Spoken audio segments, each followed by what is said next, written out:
والآخر والظاهر والباطن والصلاة والسلام على أشرف الأنبياء والمرسلين سيدنا ومولانا ومقتدانا أبي القاسم محمد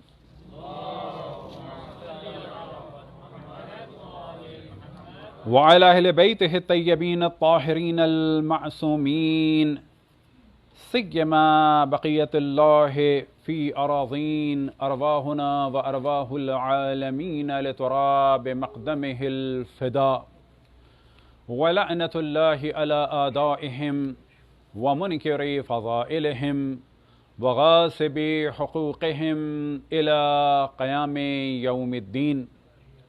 وقال الله تعالى وهو أصدق القائلين بقية الله خير لكم إن كنتم مؤمنين. صلوات.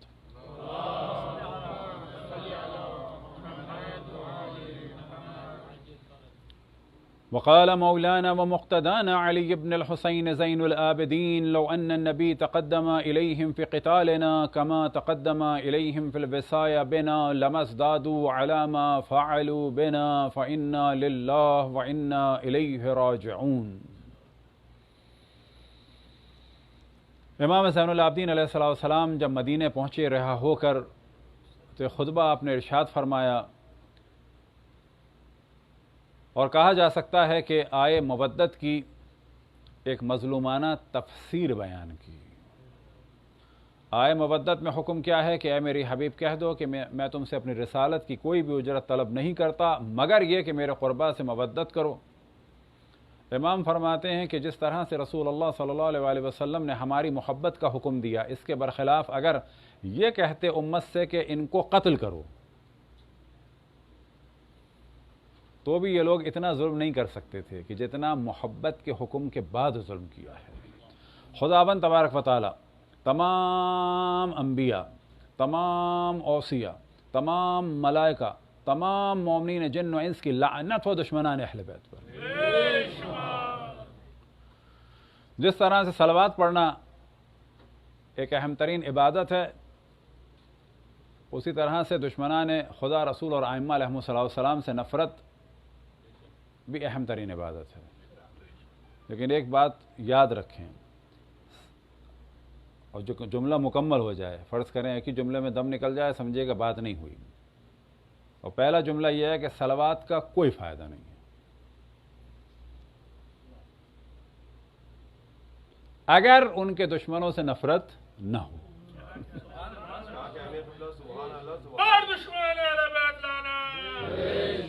یہ بالکل صاف بات ہے. کہاں، کیا، کب، کتنے علم طریقے سے یہ الگ موضوع ہے. یہ والی بات ہو رہی ہے اس وقت آپ سے ساری دنیا سے نہیں ہو رہی، اہل بیت کے چاہنے والوں سے ہو رہی ہے کہ صلوات کا کوئی فائدہ نہیں ہے، حب اہل بیت کا کوئی فائدہ نہیں ہے جب تک ان کے دشمنوں کو نہ پہچانتے ہوں، بغض ان کے دشمنوں کا نہ ہو. کوئی فائدہ نہیں ہے ایسے حب اہل بیت کا کہ ساتھ میں قاتل مقتول دونوں ساتھ ہوں. کوئی فائدہ نہیں ہے جناب زینب پہ رونے کا کہ چادر چھیننے والوں کو بھی رضی اللہ کو ہو. بلکہ اور الٹا ہے، گناہ ہے. اور یعنی کسی کو علم ہو کہ جناب زینب کی چادر چھینی ہے، انہیں چھیننے والوں کو تم کہو رضی اللہ. وہ جو جاہل ہو، کوئی عیسائی ہو، یہودی ہو، ہندو ہو، نہ جانتا ہو، جاہل ہو، وہ اس کی بات نہیں ہو رہی. اللہ کے حساب کتاب کا معیار یاد رکھیں، علم ہے، عقل ہے، شعور ہے. لہذا وہ سارے لوگ کہ جن تک پیغام نہیں پہنچا وہ اتنے بیچارے مشکلات میں نہیں ہیں. جس کے پاس جتنا عقل، شعور ہے، علم ہے، اتنا زیادہ اس سے سوال ہوگا. ایک موضوع کو ابھی میں بیان کر دوں اور آپ میں سے کوئی دوبارہ اگر یاد دلائے تو ہم اس کے بہت ہی شکر گزار ہوں گے. اگر آپ نے محسوس کیا ہو تو کچھ دن پہلے ہم نے موضوع ڈسکس کیا تھا کہ جب ہم جمکران جاتے تھے تو خود میری روش تھی، اور جب جناب سیدہ سلام اللہ علیہا کے گھر کے پاس کہ جو مدینہ میں جگہ بنی ہوئی ہے تو اس کا احترام ظاہر ہے کہ عام طور پہ وہابی تو نہیں کرتے اور نہ وہاں کے لیے بے چین ہوتے ہیں. تو میں نے دونوں جگہ کے بارے میں بتایا تھا کہ جمکران میں بھی ایک زمانہ تھا کہ خالی ہوتی تھی تو ہم سو بھی جاتے تھے، لیکن آخر زمانے میں یعنی 95 سے لے کر 2002 تک آئے، اور اب اللہ کا شکر ہے اور زیادہ. تو اب جو ہے کیفیت یہ تھی کہ ہم نماز مختصر پڑھتے تھے. کیوں؟ کہ کسی کو جگہ دے دیں. اور اس جگہ دینے کا فائدہ کیا ہوگا؟ ہم نے ایک مومن کا خیال کیا، ایک مومن کو خوش کیا، اور ساتھ میں اس مومن کا خیال کیوں کیا؟ کیونکہ وہ خدا، رسول اور اہل بیت کا چاہنے والا ہے. پھر جو وہ عبادت کرے گا اس کا ثواب بھی ہمیں ملے گا. اور اگر اس کو ہم یہ ریئلائز بھی کرا دیں کہ میں آپ کی عبادت کو انجام دینے کے لیے اس وقت اٹھ رہا ہوں، آپ ذرا دعا بھی فرما دیجیے گا، تو اس کی دعا بہت ہی اہم ہوگی. تو کل اور پرسوں، اور زیادہ مجھے افسوس یہ ہے کہ 2-3 دن پہلے ہی میں یہ کام کر دیتا، لیکن وہی دیر آئے درست آئے. اور آج میں سوچ کے آیا تھا، اور اللہ سبحانہ و تعالیٰ کا شکر ہے کہ اس نے یاد رکھنے کی توفیق عطا فرمائی. اور اگلی دفعہ آپ یاد دلا دیجیے گا اگر مجھے یاد نہ آیا تو. وہ یہ کہ کئی دن سے ہم دیکھ رہے ہیں کہ بعض جوان آتے ہیں، اور وہ سارے کے سارے آ رہے ہیں جناب سیدہ کی بارگاہ سے شریفیاب ہونے کے لیے، اس نورانی محفل سے مستفید ہونے کے لیے، ان کے خدمت میں، انبیاء اور ائمہ کی خدمت میں پرسہ دینے کے لیے. لیکن ظاہر ہے کہ کووڈ کی وجہ سے پرابلم ہے، تو ان کا آنے کا تو حق بنتا ہے. لیکن ایک بہت ہی ڈیلیکیٹ سی، ایک سادی سی خواہش ہے، جو کرنا چاہے کرے، باقی تو ہم کچھ نہیں کہہ سکتے. انتظامیہ اگر یہ بتائے کہ اس وقت 30 یا 20 افراد آ گئے ہیں، اور واقعاً آپ کا دل چاہ رہا ہو ماتم کرنے کا، لیکن آپ سوچیں چلیں ہم اتنی دیر مجلس میں بیٹھ گئے، ان کو ماتم کا موقع دے دیں. لیکن جن کی خوشنودی کے لیے آپ کر رہے ہیں ان کو پتہ ہے کہ آپ کے دل میں کیا ہے. وہ کہیں کہ 20 نوجوان ہیں اور آپ یہاں سے 20 نکل جائیں، تو مطمئن ہو جائیں کہ ان کے ماتم کا ثواب بھی آپ کو ہی ملے گا، بلکہ اور زیادہ ملے گا، بلکہ اور زیادہ ملے گا. جتنا آپ اس پر جناب سیدہ سے توسل کر کے کہیں کہ میرا بیوی بڑا دل چاہ رہا تھا، آج نونگ ہے اور میرا دل چاہ رہا تھا، لیکن کیونکہ میں تو 1 گھنٹے سے یہاں بیٹھ گیا، میں نے مجلس بھی سن لی، مصائب بھی سن لیے، اس آپ کے چاہنے والے نے یا اس آپ کے بیٹے نے، یہ بھی سید ہے، یہ نہیں آ پایا، یہ مصروف تھا، یا جو بھی پرابلم تھا یہ آیا ہے، اب اگر میں آخر تک بیٹھوں گا تو اس کو چانس نہیں ملے گا، میں آپ کی خوشنودی کے لیے نکل رہا ہوں، تو مطمئن ہو جائیں زیادہ ثواب ملے گا. تو خصوصاً آج یا کل اور جگہ بھی کوشش کریں. اور یہاں بھی انتظامیہ سے گزارش اگر دیکھیں 20-25 لوگ ہیں مجلس خصوصاً ختم ہونے کے بعد، تو چاہے وہ یہاں سے آئیں 20 افراد کو داخل کریں، یہاں سے 20 نکلیں. پھر میں توجہ دلا رہا ہوں کہ یہ جو نکلنا ہوگا بیٹھنے سے زیادہ ثواب کا سبب ہوگا. صلوات پڑھیں بر محمد والے محمد.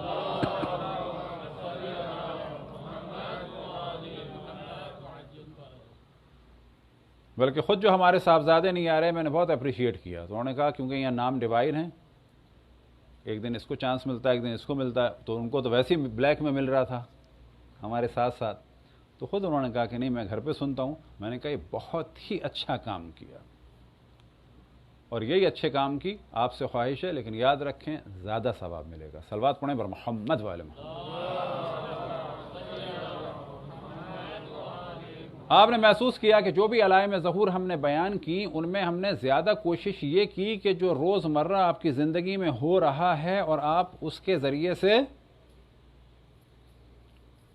امام کو یاد کریں، حالات کو یاد کریں، اور دیکھیں جو چینجز آ رہے ہیں. اس کے لیے اللہ ہم سب کو تیار ہونے کی توفیق عطا فرمائے. ہم یہاں بیٹھے ہیں، تیار نہیں ہیں، اچھے نہیں ہیں، اور بولنے والے کے لیے ضروری نہیں ہے کہ وہ اتنا اچھا بھی ہوا. وہ یہ اچھی بات ہے، ایک میڈیم بنے ہوئے ہیں، ادھر سے پڑھتے ہیں ادھر سے آپ تک پہنچا دیتے ہیں. لیکن آخرت کی تو اللہ ہماری بھی گارنٹی نہیں ہے. دعا کرتے ہیں کہ ہماری عاقبت بخیر ہو، خدا، رسول اور ائمہ علیہم السلام کے ساتھ اس دنیا میں بھی رہیں، بعد میں بھی رہیں.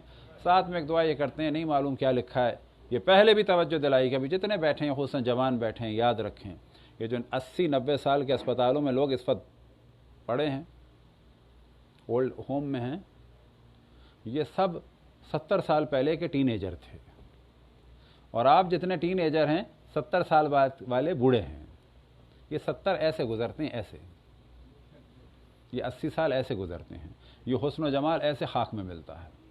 یہ اکڑ والا سینہ جو ہے نا ایسے جھکتا ہے. ایک واقعہ بیان ہوتا ہے کہ ایک بوڑھے سے ایک نوجوان نے کہا کہ جو جھکا ہوا تھا، بکم اشتریت ھذا القوس، یہ آرچ جھک کے آرچ بن جاتی ہے. تو مذاق میں کہتا ہے یہ قوس کتنے کی خریدی؟ بزرگ نے جواب دیا، سایوتی کا دہر و مجانا، خدا زمانہ ان قریب تمہیں فری میں دے گا. یہ ایسے والے لوگ مطمئن ہو جائیں. کبھی محسوس ہوتا ہے جو 35-40 کے ہو گئے کہ اب اتنا نہیں ایسے رہا جاتا, بس ابتدا ہو رہی ہے, یہ ایسے ایسے ایسے ایسے ایسے ایسے ایسے ہو جائے گا. سایوتی کا دہر و مجانا, کہ ہم میں سے کسی کو نہیں معلوم کہ ابھی ہمارا آخر کیا ہوگا. کسی اولڈ ہوم میں ہوں گے یا کسی اسپتال میں ہوں گے. یہ ساری جوانی, حسن و جمال, اکڑ, تکبر, شوخی, یہ چراغ محفل جتنے ہیں یہ ایسے ٹمٹما رہے ہوں گے. ابھی ہمارے لوگ آنے سے بعض خوش ہو جاتے ہیں دوست, ایک وقت آئے گا کوئی ہم سے خوش نہیں ہوگا, کسی کی محفل کو ہم رنگین نہیں کریں گے. بڑی تیزی سے ٹائم گزر رہا ہے. تو کوشش ہم یہی کرتے ہیں کہ وہ جو کچھ ہو رہا ہے نا اس سے درس لیا جائے, عبرت لی جائے. مولا امیر المومنین فرماتے ہیں وَمَا رَأَيْتُ شَيْئًا إِلَّا وَرَأَيْتُ اللَّهَ قَبْلَهُ وَبَعْدَهُ وَمَعَهُ. میں نے کوئی چیز نہیں دیکھی مگر اس سے پہلے خدا کو دیکھا, اس کے بعد خدا کو دیکھا, اس کے ساتھ خدا کو دیکھا. یعنی ہمیں ہر جگہ اللہ سبحانہ و تعالیٰ کا جلوہ نظر آنا چاہیے. جلوے سے مراد فزیکلی نہیں کہ ہاں اللہ ہے, اور ساتھ ہی ہمیں ریئلائز کرنا چاہیے ہم آئے تھے ان قریب جائیں گے, جس طرح سے لوگ پہلے چلے گئے اور ہمارے بعد لوگ آ جائیں گے. تو اکثر ہم جو چیزیں بیان کر رہے ہیں, اور کافی مجھے اس میں دقت بھی ہوئی. دقت سے مراد کہ کیا ایسی چیز ہو, جیسے کل ہم نے سیڈ لیس پھلوں کے بارے میں ڈسکشن کیا, تو موضوع یہ تھا کہ ان علائم ظہور کو کس طرح سے ایک جدید موضوع میں اور جدید الفاظ میں اور اس طرح سے کہ امام زمان آپ کو یاد آئیں تربوز کھاتے ہوئے. امام زمان, نماز امام زمان پڑھتے ہوئے یاد آئے تو بڑی اچھی بات ہے. مسجد جمکران یاد آئے تو بڑی اچھی بات ہے. شب جمعہ یاد آ گئے تو بڑی اچھی بات ہے. تربوز کھاتے وقت بھی یاد آئیں, اور پھل کھاتے ہوئے بھی یاد آئیں, اور پتہ چلے کہ یہ ساری سازشیں ہو رہی ہیں دجال کی. اور اگر اب انہی میں کوئی آپ میں سے کہے کہ نہیں مجھے انسانوں کو زندہ رکھنا ہے, میں تو اب یہ سیکھوں گا. کیا سیکھوں گا؟ مسلمانوں کے لیے بیجوں کو پریزرو کروں گا. یہ ہے پاسبل کہ نہیں ہے؟ یعنی آپ میں سے کوئی ڈاکٹر بنے, کوئی انجینئر بنے, کوئی کچھ بنے, کوئی کچھ بنے. بڑی فضیلت ہے ایٹامک سائنس میں تاکہ دھماکے کیے جائیں. ہاں, اب ان میں سے کوئی آدمی بنتا ہے کہ میں بیجوں کو پریزرو کروں گا, مسلمانوں کو, یا انسانوں کا, نہ مسلمان بھی نہیں, انسانوں کو کھانا دوں گا. یہ مسلمان کی شرط بھی اتنی نہیں ہونی چاہیے. انسان کو, مخلوقات خدا کو کھانے کے لیے جو سائنسز ہیں وہ پڑھوں گا میں. صلوات پڑھیں پر محمد والے محمد. بعض روایات میں نقل ہوا اتفاق سے موضوع شیعہ سنی دونوں میں ہے. اچھا, موضوع کیا ہے وہ بھی آپ کو تعجب ہوگا. یعنی علائم ظہور کو ہم ملانا چاہ رہے ہیں. جو آپ لوگوں کو دیکھیں نا کہ لوگ کتوں کو ٹہلا رہے ہیں, کتے کو ٹہلاتے ہوئے دیکھیں اور امام زمان کو یاد کریں. جو ہم نے کہا نا دقت ہمیں تھوڑی ہوئی, خیر اللہ نے ہمیں توفیق دی کہ ان کو ریلیٹ کیا جائے. صبح شام آپ دیکھتے ہیں لوگ کتوں کو ٹہلا رہے ہیں, صبح بھی اور شام کو بھی. اور یہ بھی آپ دیکھ رہے ہیں بہت سارے لوگ اکیلے رہ رہے ہیں اور کتوں کے ساتھ ہیں.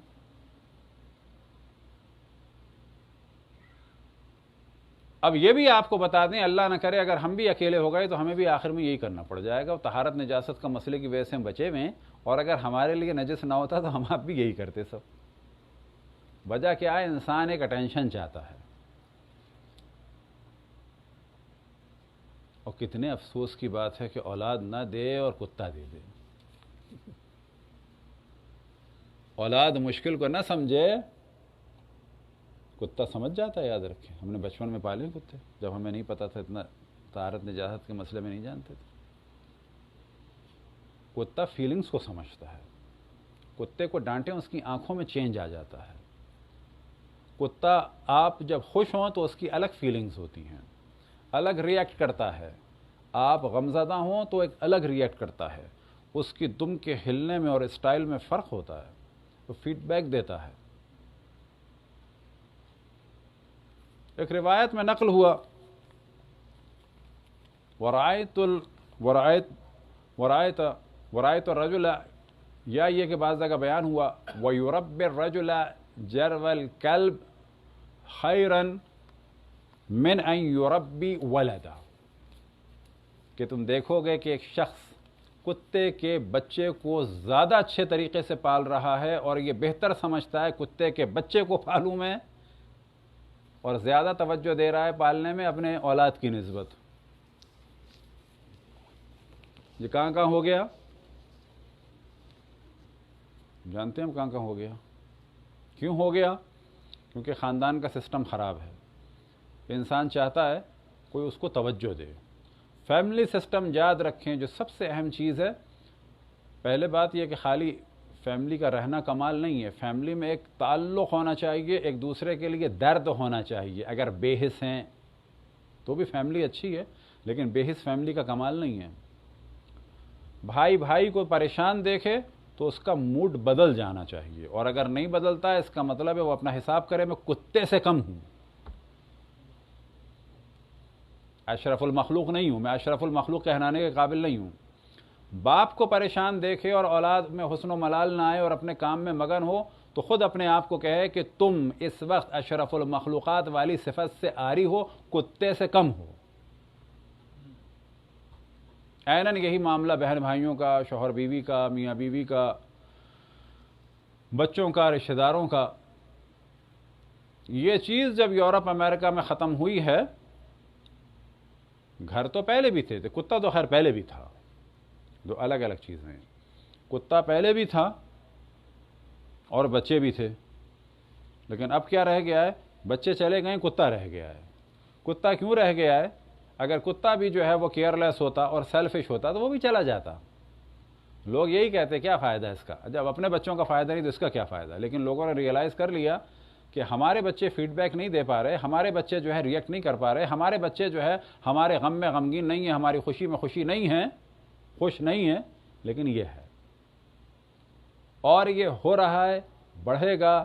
ہم آپ جو بچے ہوئے ہیں وہ بچے ہوئے ہیں طہارت و نجاست کی وجہ سے، اور بعض دفعہ میں سوچتا ہوں کہ واقعاً یہ جو کتے کو اللہ نے نجس قرار دیا ہے، وہ جو اس میں میڈیکل پوائنٹ آف ویو سے جو پرابلم ہوں گے سو ہوں گے، لیکن شاید ایک پرابلم یہ بھی ہے کہ ہم بھی اتنے ہی انوالو ہو جاتے اور اکنامکلی اتنا ہی خرچہ کرتے کہ جتنا یہ لوگ کر رہے ہیں۔ اب آ جائیں کہ اگر کوئی یہ کام کرتا ہے تو پھر بھی میں کہتا ہوں کہ تھوڑا سا تو بے حس یہ بھی ہے، یعنی ایک آدمی یہاں کتا پالے، کتنا منیمم خرچہ آئے گا کتے کا؟ منیمم۔ چھوٹے کا کم ہوتا ہے، بڑے کا زیادہ ہوتا ہے، زیادہ کھاتا ہے وہ، السیشن کا زیادہ ہے، بل ڈاگ کا زیادہ ہے۔ اگر کوئی پالتا ہے اور اس کی بہن پاکستان میں پریشان ہے، کہا جائے گا تو بھی اس کتے سے کم ہے ابھی۔ کہ اگر کوئی $150-200 یہاں کتے پہ لگا رہا ہو، وہاں اس کی بہن یا بھائی مجبور ہوں، پریشان ہوں، اور لوگ ایسا کرتے ہیں، کہا جائے گا نا۔ کوئی کہے کہ نہیں میرے پاس تو بہت پیسہ ہے، میں 200 بہن کو بھیجتا ہوں۔ دوسری بہن کو بھیجتے ہو؟ ہاں اسے بھی بھیجتا ہوں۔ کزن کو بھیجتے ہو؟ تمہارا حق یہ بنتا ہے کہ اس کو کرنے کے بجائے اپنے رشتہ داروں کو دو۔ 10 کو بھیجتے ہو تو پھر بھی 300 جا رہے ہیں اس میں، یہ 300 بھی وہیں جانے چاہیے کہیں۔ جانور سے بھی محبت کرنی چاہیے، شک نہیں ہے، لیکن جانور ادھر ادھر کا کھا لیتا ہے۔ جانور جب تک ہمارے گھر میں نہیں آیا ہے تو ذمہ داری نہیں ہے ہماری۔ سوال یہ پیدا ہوتا ہے جو اتنے مجبور رشتہ دار ہیں ان کو ہم دے نہیں رہے ہیں، اور ایک جانور کو گھر میں لا رہے ہیں تاکہ اس کو دیں۔ چھوٹا موٹا کوئی جانور حلال پالیں جس میں خرچہ زیادہ نہ ہوتا، کوئی حرج نہیں۔ بعض جگہ روایات میں تاکید بھی ہے جانور پالنے کی۔ کتا بھی پالنا جائز ہے بعض صورتوں میں، جائز سے مراد کوئی پرابلم نہیں ہے اس میں۔ کہاں پر؟ جب جان کا خطرہ ہو، رکھوالی کے لیے، جب کیٹل وغیرہ آپ کے پاس ہوں۔ بعض علاقوں میں، پہاڑی علاقوں میں آپ کیٹل پال ہی نہیں سکتے جب تک کتے نہ ہوں، وہ گر جاتے ہیں گھاٹیوں میں یا بھیڑیے لے جاتے ہیں، کتا ہی ہے جو ان کو بچا سکتا ہے۔ حتیٰ 10 افراد گھوڑے پہ بھی جو سوار ہوتے ہیں وہ بھی کچھ نہیں کر پاتے۔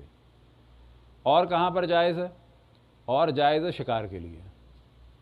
اور کہاں پر جائز ہے؟ جیسے کسٹم وغیرہ میں دیگر جو اس کے پازیٹو فائدے ہیں، پولیس وغیرہ میں ادھر ادھر، یہ سب جائز ہے، لیکن ہے نجس وہ۔ ان ساری چیزوں کے بعد بھی ہے نجس وہ. ان گھر میں رکھنے کے بعد جان کا خطرہ ہے, اس کو آپ کو نہلانا ہوگا, دھلانا ہوگا, کھلانا ہوگا, پلانا ہوگا, ٹہلانا ہوگا, لیکن جب وہ پانی اس کے اوپر ہوگا, ایسے ایسے کرے گا, آپ نجس ہو جائیں گے, تو پھر آپ کو پاک بھی ہونا ہوگا. گھر میں ایسے نہیں چھوڑنا ہوگا کہ ہر جگہ اس کے بال ہیں, کہیں نماز نہیں ہو سکتی.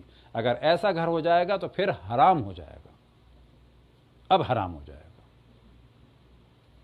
کھیت میں باہر ہے جائز, گھر میں آ گیا چاٹ رہا ہے, ہر جگہ بال ہیں, کوئی جگہ جو ہے بالوں سے محفوظ نہیں ہے, کپڑے پہ بال چپک جاتے ہیں, یہ آپ نے واشنگ مشین میں ڈالا, اس کے بعد ڈرائر میں ڈالا, جب تک یہ بال لگا ہے مشین بھی نجس ہے, کپڑا بھی نجس ہے, ڈرائر بھی نجس ہے. یہ کتے کا مسئلہ ہے, بلی کا مسئلہ یہ نہیں ہے. بلی میں نماز نہیں ہوگی لیکن کپڑا پاک ہو جائے گا. اب آپ تصور کریں کہ آخر جو زمانہ آئے گا وہ ایسا آئے گا کہ اولاد اتنی دور ہو جائے گی کہ لوگ کیا کہیں گے کہ کتے کا بچہ پالنا بہتر ہے, اور لوگ کتے کے بچے پہ توجہ زیادہ دیں گے بنسبت اپنے بچے کے, کہ اس نے تو کسی کام آنا نہیں ہے. یہ معاملہ بڑھ گیا ہے, بڑھتا چلا جائے گا. اس سے بچنے کے لیے ان احکام کو بھی جاننا ہوگا, اور کیا کرنا ہوگا کہ انسان انسان کے کام آئے. فرض یہ کریں کہ اپنی اولاد چلی گئی, اسی امریکہ کینیڈا میں بہت سارے لوگ ہیں جو دکھڑا روتے ہیں, یورپ میں, لیکن اتنے خرد غرض ہوتے ہیں وہ, بعض کی بات ہو رہی ہے. اب ہمیں اولاد نے نکال دیا, ہم اولڈ ہوم میں, او اللہ, ایک مصلحت مجبوری. فرض کریں کہ جی ملینر آدمی ہیں, بچے چلے گئے, لیکن ہم اتنے گرے ہوئے آدمی ہیں, ہم اتنے گرے ہوئے آدمی ہیں کہ جو ہمیں پریشان مومنین نظر آتے ہیں ان کو اپنے گھر میں نہیں رکھنا چاہتے. بھی اولاد دھوکہ دے گئی نا. ان چند انسانوں کو اگر اپنے گھر میں شیلٹر دے دو, ان بچوں کو تم مسکراتے ہوئے جب دیکھو گے, ان کو سردی سے بچاؤ گے, گرمی سے بچاؤ گے, اس مومن کو تم جب چھت دو گے تو وہ سکون ملے گا اس دنیا میں اور قبر میں اور آخرت میں کہ کوئی اس کا حساب نہیں ہوگا. پتہ چلا کہ بچے بھی سیلفش ہیں, وہ چھوڑ گئے بڑوں کو, تو بڑے بھی کم شیطان نہیں ہیں. جبکہ ہونا کیا چاہیے, صحیح ہے آپ چلے گئے بیٹا, کوئی بات نہیں, اللہ نے مجھے موقع دیا, ان خالی کمروں میں بجائے گھومنے کے, ڈپریشن کا شکار ہونے کے, میں نے ضرورت مند مومنین کو رکھ لیا. ان کے بچے کھیلتے ہیں, ان کے شور کی آواز کو میں اللہ کی تسبیح سمجھ کے برداشت کرتا ہوں. یہ نہیں کہ جی میں لینڈ لارڈ ہوں, مالدار ہوں, تو بچوں کو اپنے شور نہ کرائیں. ایسا اگر کوئی آدمی کہتا ہے, آپ میں سے کوئی اگر یہ کہے, تو اس کا مطلب ہے آپ ایک بچے کو اس کی فطرت سے روکنے کے لیے اپنی پاور کو مس یوز کر رہے ہیں. فرض کریں آپ کا گھر ہے, آپ نے چند مومنین کو رکھ لیا, ان کے بچے شور کریں گے نہیں کریں گے؟ کیا ماں باپ بچوں کو شور سے روک سکتے ہیں؟ 10 منٹ 15 منٹ, وہ اللہ ان کو شور کرنا فطرت ہے. لیکن اگر آپ کھسیاتے ہیں تو اس کا مطلب ہے نارمل نہیں ہے. آپ کو کیسا ہونا چاہیے؟ اس گھر کو اللہ نے مجھے دیا تھا, میں نے ایک اللہ کے بندے کو رکھا, اس کا بچہ فطرتاً شور کرتا ہے, اس بچے کو میں شور کرنے دے رہا ہوں کیونکہ وہ اس میں خوش ہے. اس خوشی کی وجہ سے یا اللہ میری نیند خراب ہوئی, لیکن تو مجھے قبر میں بہترین نیند عطا فرمانا. اگر یہ تعلق ہوگا تو پھر اس کتے کی نوبت نہیں آنے کی.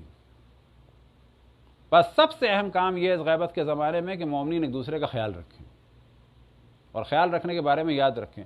کسی بھی انسان کے ساتھ نیکی کریں گے اچھا ہے, لیکن جب نیکی کرنی ہو تو کیا کہا جاتا ہے؟ پہلے مومنین میں اپنے رشتہ دار اور بعد میں مومنین. اور خصوصاً وہ افراد کہ جو اتنے مجبور ہوں کلچر کے اعتبار سے کہ جو مانگ بھی نہ سکتے ہوں. لہٰذا کسی کی مدد کرنے میں حکم کیا ہے کہ پہلے اپنے رشتہ دار دیکھو, مومنین دیکھو, اور ان میں ایسے دیکھو کہ جو مانگ نہ سکتے ہوں. تو آخر زمانہ ایسا ہوگا. اب آپ کسی بھی فرد کو صبح شام کتا ٹہلاتے ہوئے دیکھیں تو بعض دفعہ یہ بھی سوچیں, کچھ ان میں سے تفریحاً پال رہے ہیں, کچھ اتنے تنہا ہو چکے ہیں, اتنے تنہا ہو چکے ہیں کہ انہیں کوئی بات کرنے والا بھی نہیں ملتا. ان کی خوشی کا دار و مدار اس جانور سے ہے کہ جب وہ آفس سے آتے ہیں تو ایک جانور ان کو دیکھ کر دم ہلا کر خوشی کا اظہار کر کے آ کے لپکتا ہے, اس سے وہ خوش ہو جاتے ہیں. کچھ ان کی غلطی ہے, کچھ ان کی غلطی ہے, کچھ ممکن ہے نہ ہو. تو کیا ایسا تنہا ہمارا ہونے کا ارادہ ہے؟ اب اگر یہ تنہائی لکھی ہے اور اللہ نے مال دیا ہے تو اس تنہائی کو دور کیا جا سکتا ہے۔ بندگان خدا کے کام آئیں، یہ نہ سوچیں کہ یہ دیوار خراب ہو جائے گی، آل اولاد چھوڑ گئی، یہ دیوار ٹوٹے یا خراب ہو، مجھے قبر میں جانا ہے۔ لہٰذا بہت بڑی تعداد ہے دنیا میں ڈپریشن کے شکار ہے، پاگل ہو گئے، اکیلے رہ رہے ہیں، سارا ہم و غم یہ ہے کسی رشتہ دار کو رکھ لیا تو ڈیکوریشن پیس ٹوٹ جائے گا، ڈیکوریشن پیس تمہاری قبر میں جائے گا، پالش خراب ہو جائے گی، دیوار خراب ہو جائے گی، تم خود پاگل ہو گئے ہو۔ بہتر تھا یہ پالش خراب ہو جاتی، تمہارے دماغ کی پالش صحیح رہتی، کیونکہ انسان سوشل اینیمل ہے، سوشل نہیں رہے گا پاگل ہو جائے گا۔ اپنا پاگل پن بہتر ہے یا گھر کی کوئی چیز کی پالش اتر جائے وہ بہتر ہے؟ یہ ہم بار بار اس وجہ سے تاکید کر رہے ہیں، یاد رکھیں کہ یہ زمانہ اس ماڈرن ورلڈ کا حصہ بن چکا ہے کہ جس کو ہم کلچرڈ سمجھ رہے ہیں، در حقیقت ان کلچرڈ۔ ہم یہ سمجھ رہے ہیں کہ متمدن نہیں ہیں، ہم یہ سمجھ رہے ہیں ترقی یافتہ ہیں، یہ پست ہیں۔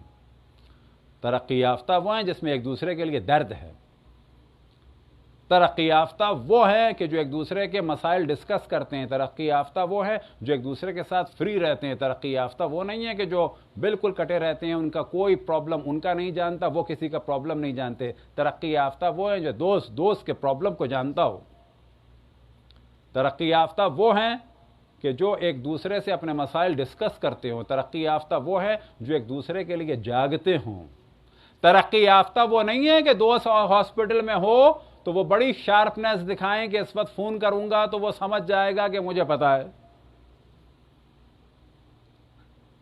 بہت سارے رشتہ دار دوست ایسے ہیں جو کہتے ہیں کہ اگر ان کو پتا چل گیا کہ مجھے پتا ہے تو جانا ہوگا، ابھی پتا چلا ہے بس ایسے کہہ دیں گے نہیں مجھے نہیں پتا چلا۔ تو اس وقت محسوس ہوتا ہے کہ جو یورپ امریکہ کے پڑھے لکھے لوگ، خالی یورپ میں پاکستان میں بھی ہیں، اس وقت احساس ہوتا ہے کاش یہ دیہاتی ہوتے تو ہم بہتر تھا، کم سے کم انسانیت تو ہوتی۔ صلوات پڑھیں بر محمد والے محمد۔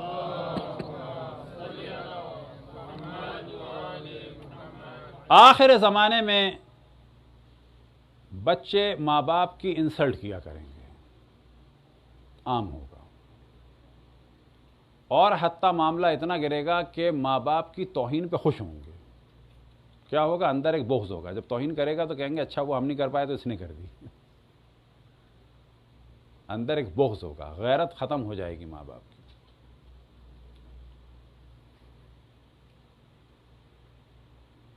اگر ماں باپ یاد رکھیں، بعض دفعہ بچے کہتے ہیں ہمیں ماں باپ نے دیا کیا، یاد رکھیں جو بھی بچہ کہتا ہے کہ ماں باپ نے دیا کیا، وہ یاد رکھے اگر یہ بلینر بھی ہو جائے گا تو اس کے بچے ایسے ہی کم ظرف ہوں گے اور وہ کہیں گے ہمارے ابا۔ آپ کے کیا خیال میں ہر بلینر کے بچے اپنے باپ کے طرفدار ہیں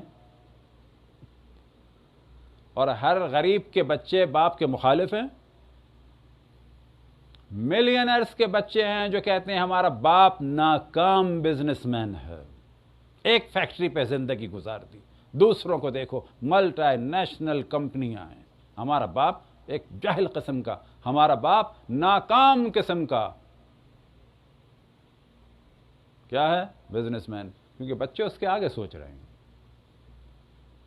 آپ کے خیال میں بڑی فیکٹری والوں کے بچے مطمئن ہوتے ہیں مال دنیا سے؟ مطمئن وہ ہوتا ہے جو اعلیٰ ظرف ہوتا ہے۔ لہذا بعض وہ بچے ہوتے ہیں کہ جن کا باپ چپراسی ہوتا ہے اور جب وہ ڈگری لیتے ہیں تو باپ کے قدم چومتے ہیں کہ آپ نے پڑھایا ہے چپراسی گیری کر کے۔ کم ظرف وہ بچے ہوتے ہیں کہ جو ہارورڈ میں بھی پڑھیں، آکسفورڈ میں بھی پڑھیں تو بعد میں یہی کہتے ہیں کہ بڑی مشکل سے پڑھا ہے ہم نے،